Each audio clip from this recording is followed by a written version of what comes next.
Acute and critical care physicians foundation Bangladesh এর উদ্যোগে রাজধানী ঢাকায় অনুষ্ঠিত হয়েছে আন্তর্জাতিক ECMO seminar. ECMO Bangladesh and global perspective শিরোনামের এই অনুষ্ঠানে বাংলাদেশের আইসিইউ চিকিৎসায় বিশ্বমানের প্রযুক্তি সংযুক্ত করার সম্ভাবনা ও প্রয়োজনীয়তা নিয়ে আলোচনা হয়। আজ দুপুরে আয়োজিত সেমিনারে ঢাকাসহ দেশের বিভিন্ন অঞ্চল থেকে আগত 150 জন আইসিইউ চিকিৎসক অংশগ্রহণ করেন। ইসিএমও অথবা এক্সট্রা কর্পোরাল মেমব্রেন অক্সিজেনেশন একটি অত্যাধুনিক লাইফ সাপোর্ট প্রযুক্তি। গুরুতর হৃদযন্ত্র ও ফুসফুস বিকল রোগীদের ক্ষেত্রে শরীরের বাইরে রক্তে অক্সিজেন সরবরাহের মাধ্যমে জীবন রক্ষা করা সম্ভব হয়। বিশেষজ্ঞদের মতে সংকটাপন্ন রোগীদের জন্য ইসিএমও অনেক সময়ই শেষ আশার আলো হিসেবে বিবেচিত হয়। সিঙ্গাপুর ন্যাশনাল ইউনিভার্সিটি হাসপাতালের খ্যাতিনামা ইসিএমও বিশেষজ্ঞ ডাক্তার কে.আর. রামানাথান সেমিনারে বৈশ্বিক অভিজ্ঞতা তুলে ধরেন। তিনি ইসিএমও ব্যবহারের আন্তর্জাতিক প্রোটোকল, রোগী নির্বাচন ও সহায়ক ব্যবস্থাপনার গুরুত্ব ব্যাখ্যা করেন।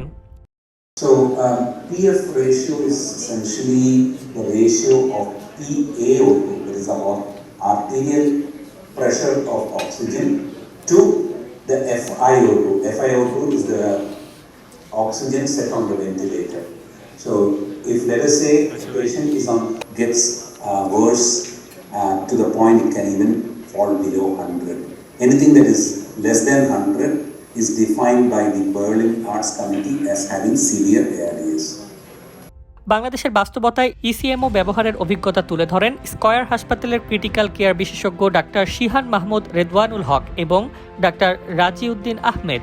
তারা দেশের সীমাবদ্ধতা, চাহিদা, ব্যয়, প্রশিক্ষণ সংকট ও ভবিষ্যৎ সম্ভাবনার দিকগুলো তুলে ধরেন। সেমিনারে সভাপতিত্ব করেন এসিসিপিএফবি এর প্রেসিডেন্ট ডাক্তার রায়হান রাব্বানী। তিনি বলেন, ইসিএমও সেবাকে টেকসই করতে জাতীয় পর্যায়ে সমন্বিত পদক্ষেপ জরুরি। প্রশিক্ষণ, অবকাঠামো ও নীতিগত সমর্থন প্রয়োজন। এতই খারাপ হয়ে গেছে যে ভেন্টিলেশন দিয়েও আমরা কুলাতে পারছি না। দেখা যায় যে বেশিরভাগ ক্ষেত্রে সেসব রোগীগুলোকে আমরা হারিয়ে তাদেরকে বাঁচাতে পারি। এই ধরনের কেসের ক্ষেত্রে দেখা যাচ্ছে যে এখন নতুন একটি প্রযুক্তি এসেছে যেটাকে আমরা বলি এক্সট্রা কর্পোরিয়াল মেমব্রেন অক্সিজেনেশন। এটা একটা যন্ত্রের মাধ্যমে রক্তটাকে আমরা শরীর থেকে বের করে নিয়ে আসি, বাইরে নিয়ে এসে ফুসফুসের যে কাজটা, যে রক্তের মধ্যে অক্সিজেন প্রবেশ করানো, সেই কাজটা করে রক্তটা আবার আর একটা দিক দিয়ে আমরা শরীরের মধ্যে প্রবেশ করি।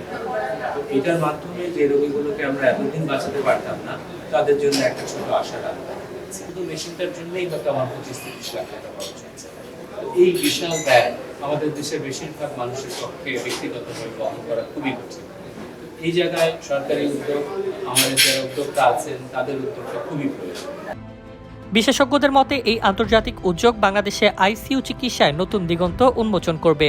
ভবিষ্যতে ইসিএমও সেবা আরও সহজলভ্য হলে সংকটাপন্ন রোগীদের জীবন রক্ষায় এটি বড় ভরসা হয়ে উঠবে।